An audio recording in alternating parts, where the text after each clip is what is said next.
وہ ابھی ابھی نیو یارک سے پاکستان اترا تھا۔ ہاتھ میں بیگ تھامے تیز قدموں سے ایئرپورٹ سے باہر نکلا تو باہر پہلے ہی ایک گاڑی اس کا انتظار کر رہی تھی۔ جیسے ہی وہ گاڑی میں سوار ہوا تو ڈرائیور نے گاڑی فوراً منزل کے سمت دوڑا دی اور کچھ دیر بعد گاڑی ایک اسپتال کے سامنے جو رکی تو وہ بغیر لمحے ضائع کیے تقریباً بھاگتا ہوا نیچے اترا اور سیدھا اندر کی جانب لپکا۔ ایمرجنسی وارڈ کے قریب پہنچتے ہی اس نے اپنے والدین کو دیکھا جو اضطراب اور بے چینی کے عالم میں وارڈ کے سامنے چکر لگا رہے تھے۔ وہ ان سے ملتا ہوا وارڈ کے دروازے تک آیا اور شیشے کے پار نگاہ ڈالنے لگا جہاں وہ وجود لپٹا تھا جو اس کی زندگی کی سب سے قیمتی ہستیوں میں شامل تھا۔ سامنے اسٹریچر پر پڑا وجود اس کا بڑا بھائی ظہیر شاہ تھا جو اس سے 4 برس عمر میں بڑا تھا۔ ایمرجنسی وارڈ کی سفید روشنیوں میں وہ پٹیوں میں جکڑا بے جان اور ساکت دکھائی دے رہا تھا۔ ارد گرد مشینوں کی مسلسل بیپ بیپ کرتی آوازیں سناٹے کو چیر رہی تھیں۔ سانسوں کو قائم رکھنے والی مشین کی تاریں اس کے جسم سے جمی ہوئی تھیں اور ہر گزرتے لمحے کے ساتھ وہ اسے موت کے مزید قریب لے جا رہی تھی۔ شیشے کے پار کھڑا کبیر شاہ نم آلود آنکھوں سے اپنے بھائی کو تکتا رہا۔ اس کی آنکھوں میں خوف، بے بسی اور دعاؤں کے سائے ایک ساتھ چھلکنے لگے۔ وہ چاہنے کے باوجود اندر نہیں جا سکتا تھا اور اسے لگ رہا تھا جیسے دل کی دھڑکنیں یکدم رک گئی ہوں۔ کچھ ہی دیر میں ڈاکٹر باہر آیا۔ اس کے چہرے کی سنجیدہ لکیریں سب کچھ بیان کر رہی تھیں۔ دیکھیے سر، ایکسیڈنٹ نہایت شدید نوعیت کا تھا۔ گاڑی کے الٹنے سے ان کی ریڑھ کی ہڈی بری طرح ٹوٹ گئی ہے۔ ہم نے آپریشن کی حتی الامکان کوشش کی لیکن ریڑھ کی ہڈی کی شدید چوٹ نے باقی جسمانی اعضاء کو بھی ناکارہ کر دیا ہے۔ دل نے زیادہ دیر تک ساتھ نہ دیا۔ افسوس کہ ہم آپ کے بیٹے کو نہ بچا سکے۔ یہ جملہ سنتے ہی وقت جیسے تھم سا گیا ہو۔ کبیر شاہ کے قدم ڈگمگا گئے اور وہ وہیں زمین پر گر سا گیا۔ ریحانہ بیگم کے ہونٹوں پر بیٹے کا نام لرزتے ہوئے نکلا اور وہ وہیں چیخیں مار کر رونے لگی۔ باپ کی آنکھیں بھی آنسو تو نہ تھے مگر خالی نظریں دیوار پر جمی رہیں جیسے برسوں کا مضبوط پہاڑ پل بھر میں ریزہ ریزہ ہو گیا ہو۔ کبیر شاہ اندر گیا اور بھائی کے بے جان وجود پر نظر پڑتے ہی اس سے لپٹ کر داڑھیں مار مار کر رونے لگا۔ ظہیر پلیز اٹھ، دیکھ میں آ گیا ہوں، تیری شادی پر نہ آ سکا، معاف کر دے، اب ناراضگی ختم کر اور اٹھ چل، گھر چلتے ہیں، تیری نایاب بھی تیرا انتظار کر رہی ہوگی۔ لیکن ظہیر نہ اٹھا۔ کمرے میں کبیر شاہ اور ریحانہ بیگم کی ہچکیوں، چیخوں اور آنسوں کی آواز گونجنے لگی۔ اسپتال کی سفید دیواریں اس غم کی خاموش گواہ بن گئیں۔ ایک زندگی کا چراغ گل ہوا اور کئی زندگیاں اندھیروں میں ڈوب گئیں۔ بعد ازاں کبیر شاہ نے ظہیر کی تدفین کا انتظام کیا اور تدفین کے بعد نایاب کو عدت میں بٹھا دیا گیا۔ وقت کے ساتھ ساتھ آہستہ آہستہ زندگی دوبارہ معمول کی راہوں پر آنا شروع ہوگی۔ 1 مہینے کے بعد کبیر دوبارہ نیو یارک چلا گیا۔ ادھر فہیم صاحب اپنے دفتر کے معاملات میں گہرے ہو گئے اور ریحانہ بیگم بھی اپنے شوہر کے ساتھ وقت گزارنے میں مصروف رہتی تھی مگر نایاب تنہا کمرے میں پڑی رہتی۔ اس کی حالت دن بدن بگڑتی جا رہی تھی۔ وہ خاموش اور گمسم سی گھنٹوں ایک ہی جگہ بیٹھ کر ظہیر شاہ کی تصویر کو سینے سے لگائے آنسو بہاتی رہتی۔ نایاب کے لیے ظہیر کو فراموش کرنا آسان نہ تھا کیونکہ وہ خود ایک یتیم لڑکی تھی۔ محض 3 برس کی عمر میں والدین کا سایہ اس کے سر سے اٹھ گیا تھا۔ فہیم شاہ جو اس کے چچا تھے اسے اپنی اولاد کی طرح پالا تھا۔ یوں ظہیر اور نایاب ایک ساتھ جوان ہوئے، ایک ہی اسکول، کالج اور یونیورسٹی میں زیر تعلیم رہے۔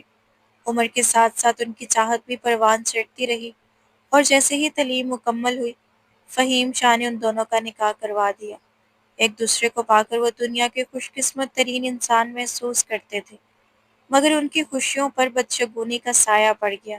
شادی کے صرف 6 مہینے بعد ہی نایاب بیوہ ہوگی۔ فہیم شاہ اور ریحانہ بیگم نایاب کو اس حال میں دیکھ کر تڑپ اٹھتے۔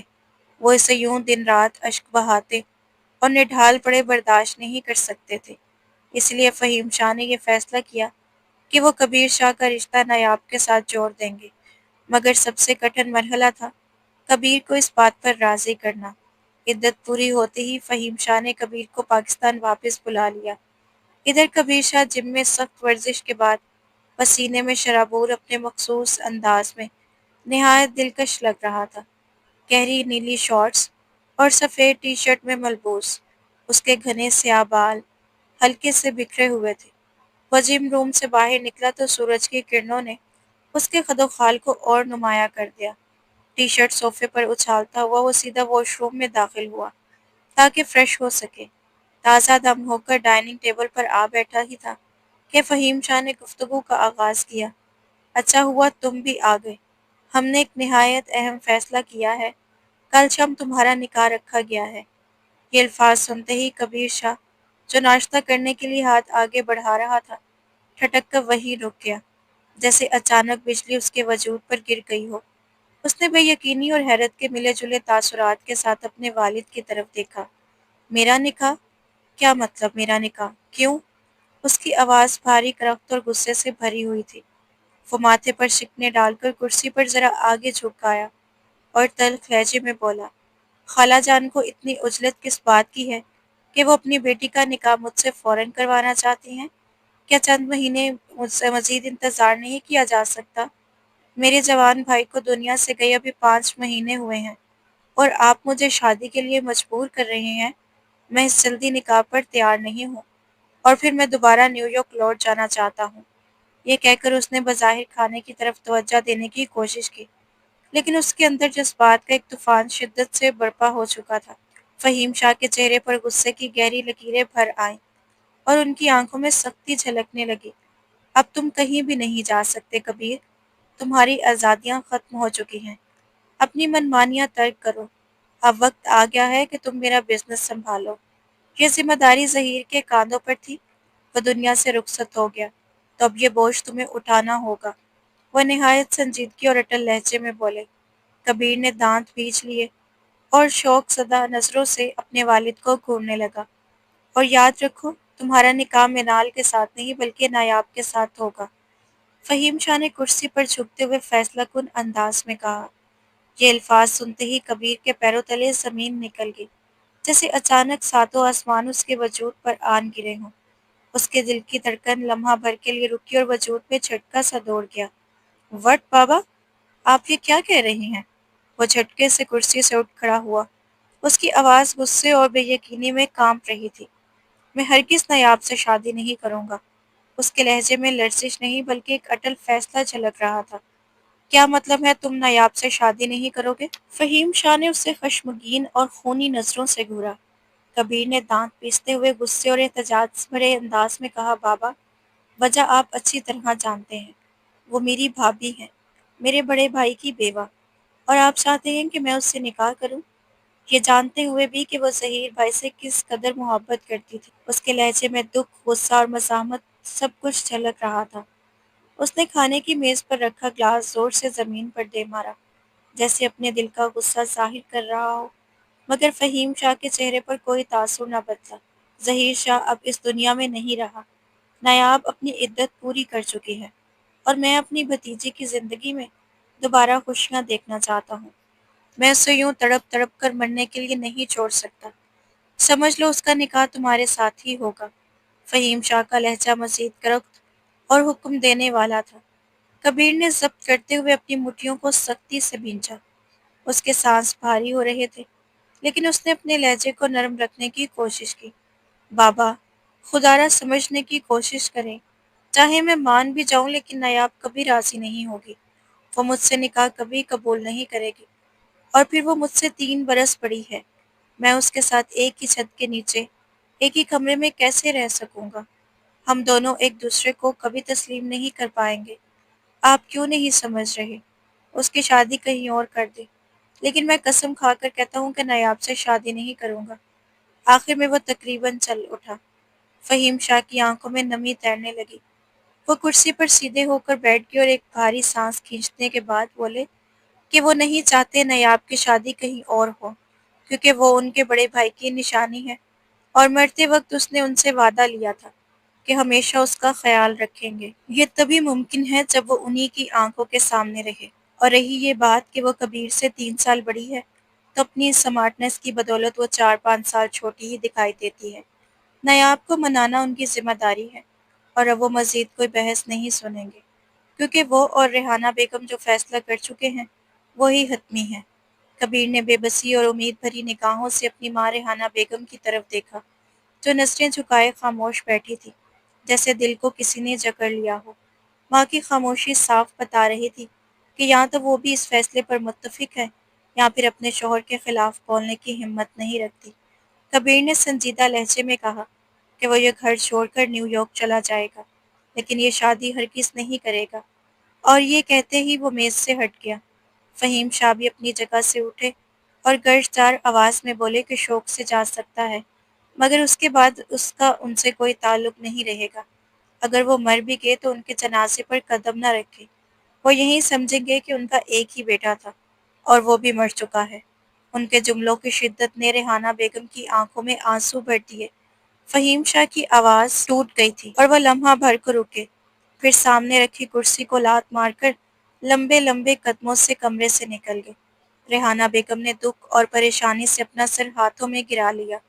ان کے چہرے پر بیٹے کے لیے دکھ اور شوہر کے لیے بے بسی صاف جھلک رہی تھی۔ فہیم شاہ غصے سے چیخے کہ ریحانہ اپنے بیٹے کو منائے، ورنہ ان سے برا کوئی نہ ہوگا۔ ریحانہ بیگم نے لرزتے لہجے میں سر اٹھایا اور کہا کہ جب وہ آپ کی بات نہیں مان رہا تو میری کیسے مانے گا؟ وہ جانتے ہیں وہ ظہیر نہیں ہے جو خاموشی سے ہر بات قبول کر لیتا۔ وہ کبیر شاہ ہے، ضدی اور جنونی، جو غصے میں خود کو بھی نقصان پہنچا سکتا ہے۔ ہم اسے مجبور تو نہیں کر سکتے ہیں، مگر راضی نہیں۔ ان کی بات پر فہیم شاہ کی آنکھوں میں ایک چمک سی ابھری اور وہ بولے کہ اگر وہ راضی نہیں ہے تو کوئی فرق نہیں پڑتا۔ وہ اسے اتنا مجبور کر دیں گے کہ وہ خود ہی آ کر کہے گا کہ میں آپ سے شادی کے لیے تیار ہوں۔ اور یہ کہتے ہوئے ان کے چہرے پر ایک پر اسرار مسکراہٹ پھیل گئی۔ ریحانہ بیگم نے گھبراہٹ سے پہلو بدلا۔ دل میں ایک انجانی بے چینی جاگ اٹھی، کیونکہ وہ جانتی تھی فہیم شاہ جب کسی بات پر ضد لگا لے تو پھر کسی کے لیے بھی یہ راستہ بدلنا ممکن نہیں رہتا۔ اگلے دن کبیر سارا دن باہر گزار کر گھر واپس آیا تو فہیم شاہ اور ریحانہ بیگم صوفے پر بیٹھے چائے پی رہے تھے۔ وہ بھی قریب بیٹھ گیا اور اپنی ماں سے بھوک کا شکوہ کیا تو ریحانہ بیگم سر ہلاتی کچن کی طرف بڑھ گئی۔ فہیم شاہ نے چائے کا خالی کپ میز پر رکھتے ہوئے سیدھا کبیر کو دیکھا اور گہری آواز میں پوچھا کہ اس نے کیا فیصلہ کیا ہے، کیا وہ نایاب سے شادی کے لیے تیار ہے یا نہیں؟ جس پر کبیر نے تھکے ہوئے اور بوجھل لہجے میں کہا کہ بابا پلیز، ابھی وہ اس موضوع پر کوئی بات نہیں کرنا چاہتا۔ لیکن اس سے پہلے کہ فہیم شاہ کوئی اور بات شروع کرتے، اچانک فون بج اٹھا۔ کبیر نے موبائل کی اسکرین پر نظر ڈالی تو مائیکل کا نام دیکھ کر اس کے لبوں پر ہلکی سی مسکراہٹ پھیل گئی، مگر جیسے ہی اس نے فون کان سے لگالا، مائیکل کی غصے بھری آواز اسپیکر پر گونجنے لگی کہ کبیر، نیو یارک میں جو فلیٹ تمہارا تھا وہ تمہارے والد نے بیچ دیا ہے۔ نیا مالک فوراً گھر خالی کرنے کا کہہ رہا ہے۔ اگر وہ بیچنے والے تھے تو کم از کم پہلے اطلاع تو دے دیتے۔ تمہاری وجہ سے میں مصیبت میں پڑ گیا ہوں۔ اب بتاؤ میں کہاں جاؤں؟ اتنی جلدی نیا گھر کہاں سے لاؤں؟ اور اوپر سے تمہارے باس کا فون آیا تھا کہ تمہیں نوکری سے فارغ کر دیا گیا ہے، اور یہ سب تمہارے والد کے کہنے پر ہوا ہے۔ مائیکل کی بات ابھی ختم بھی نہ ہوئی تھی کہ کبیر نے جھنجھلا کر کال کاٹ اور ڈانٹ بھیجتے ہوئے کہا کہ بابا، اگر آپ کو لگتا ہے کہ اس طرح مجھے قابو کر لیں گے تو یہ آپ کی بھول ہے۔ میرے اکاؤنٹ میں اب بھی اتنے پیسے ہیں کہ میں آرام سے 1-2 سال نکال سکتا ہوں۔ پھر میں نیو یارک سے پڑھ کر آیا ہوں، 10 سال وہاں گزارے ہیں۔ پاکستان میں آپ کے تعلقات کی وجہ سے شاید مجھے نوکری نہ ملے، لیکن نیو یارک میں ایسا نہیں ہوگا، اس لیے میں آج ہی کی فلائٹ سے واپس جا رہا ہوں۔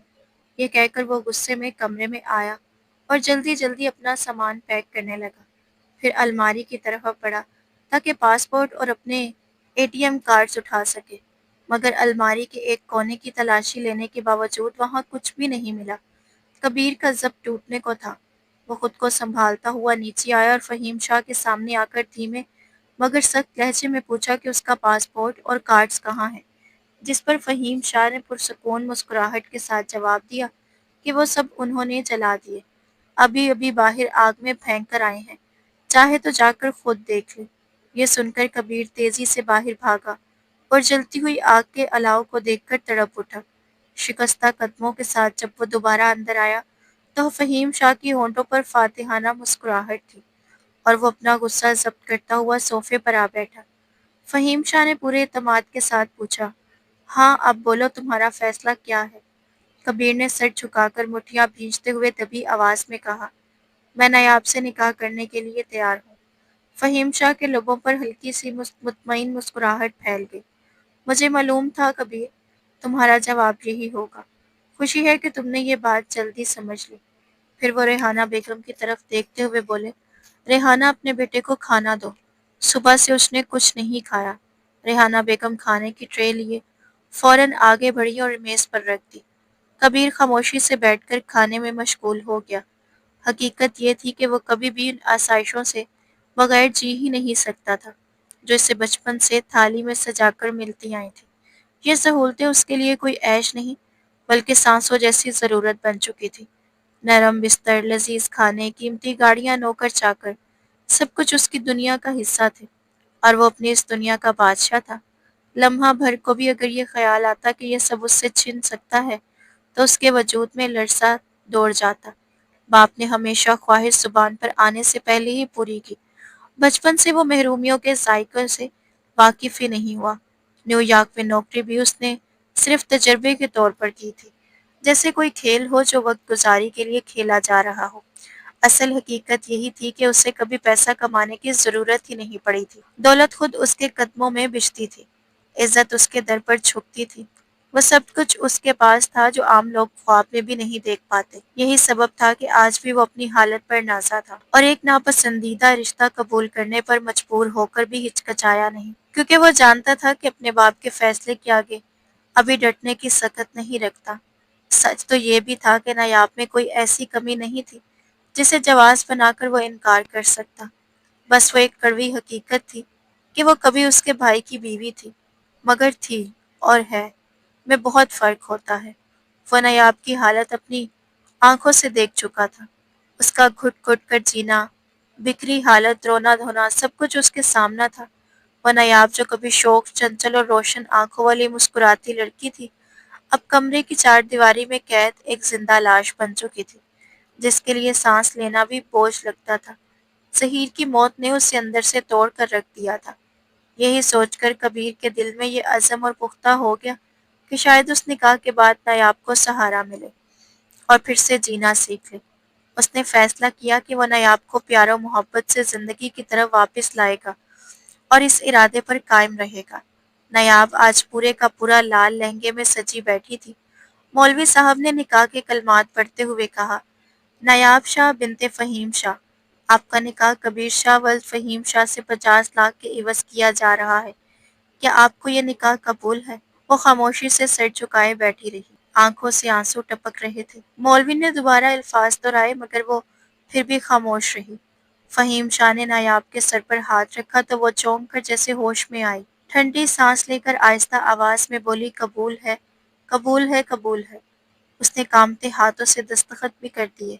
پھر مولوی صاحب کبیر کی طرف متوجہ ہوئے، کبیر شاہ ولد فہیم شاہ، آپ کا نکاح نایاب شاہ بنت فہیم شاہ سے 50 لاکھ کے عوض کیا جا رہا ہے۔ کیا آپ کو یہ نکاح قبول ہے؟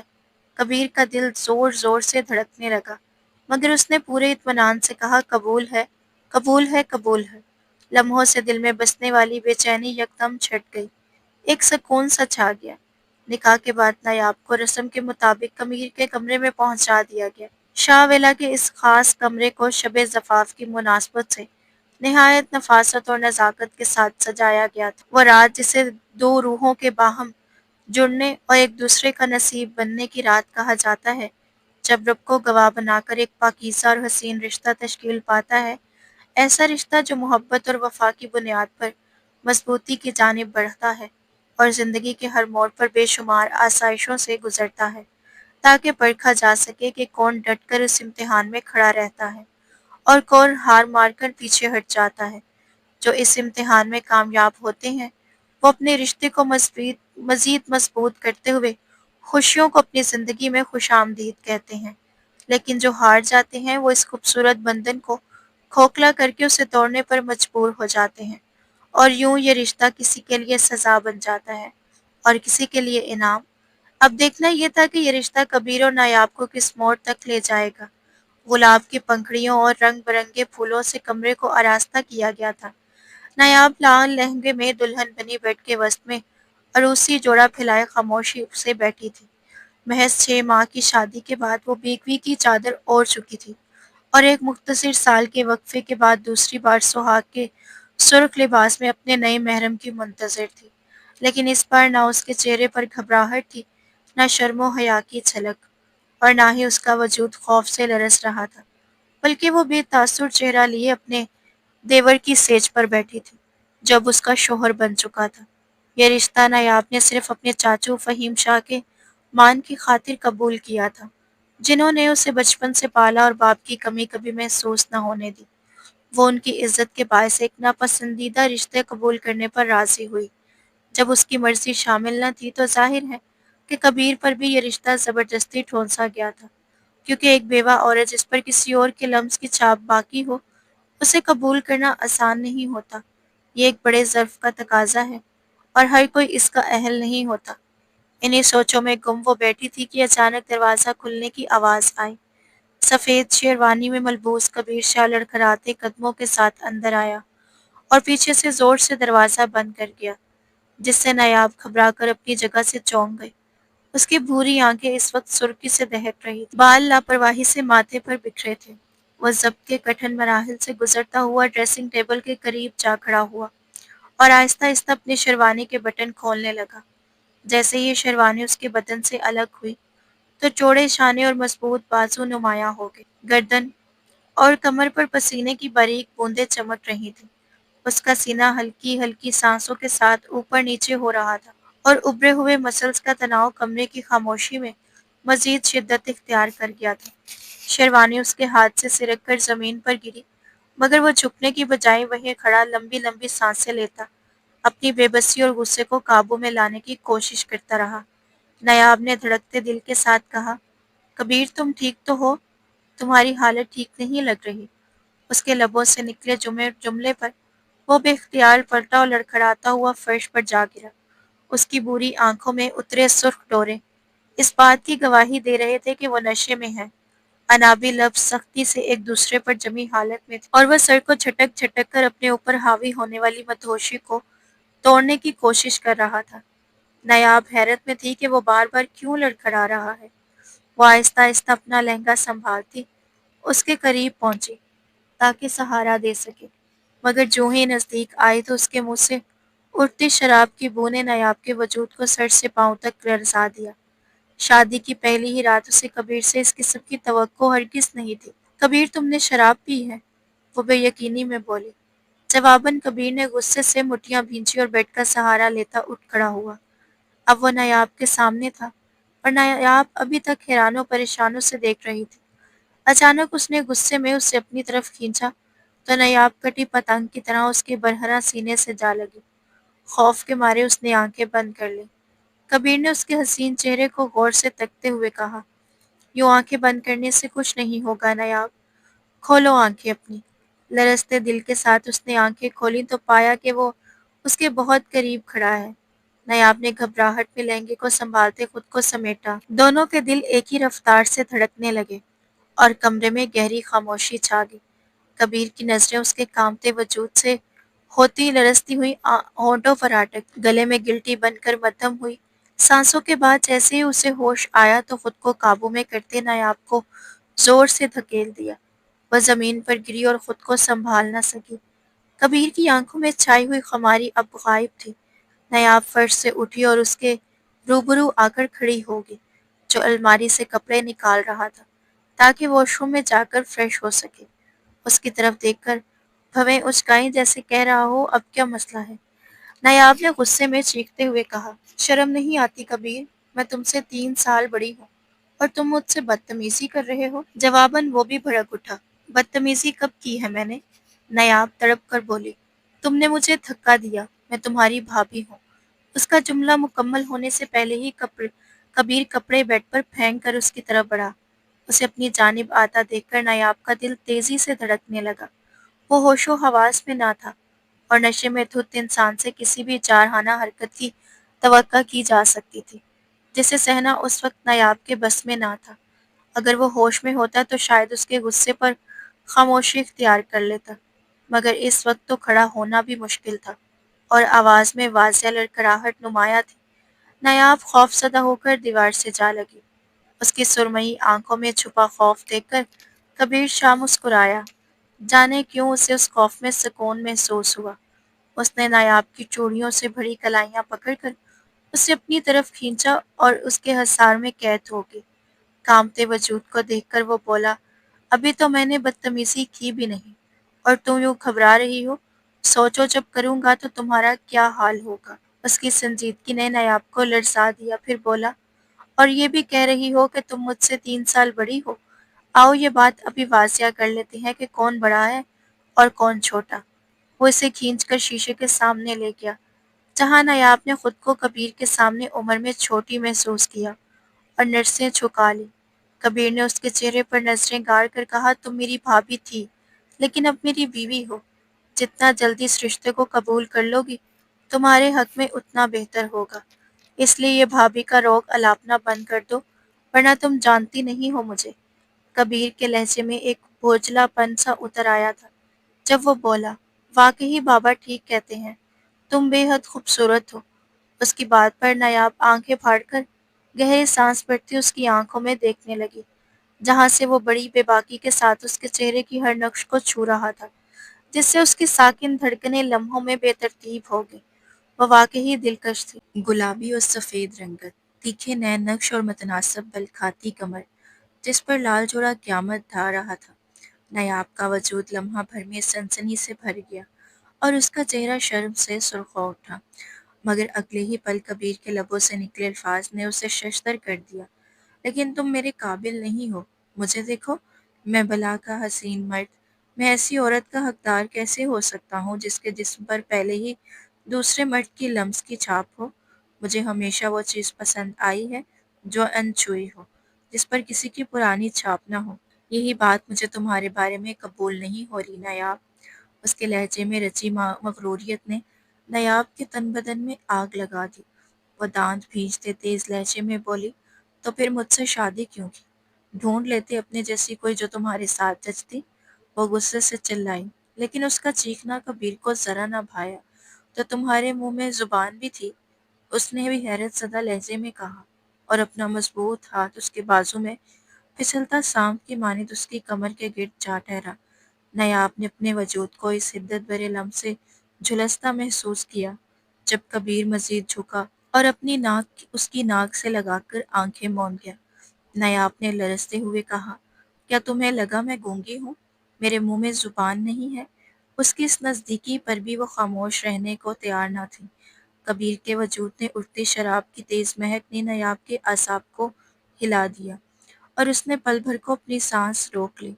کبیر سختی سے بولا، مجھے تم سے دو بدو جواب کی امید نہیں تھی۔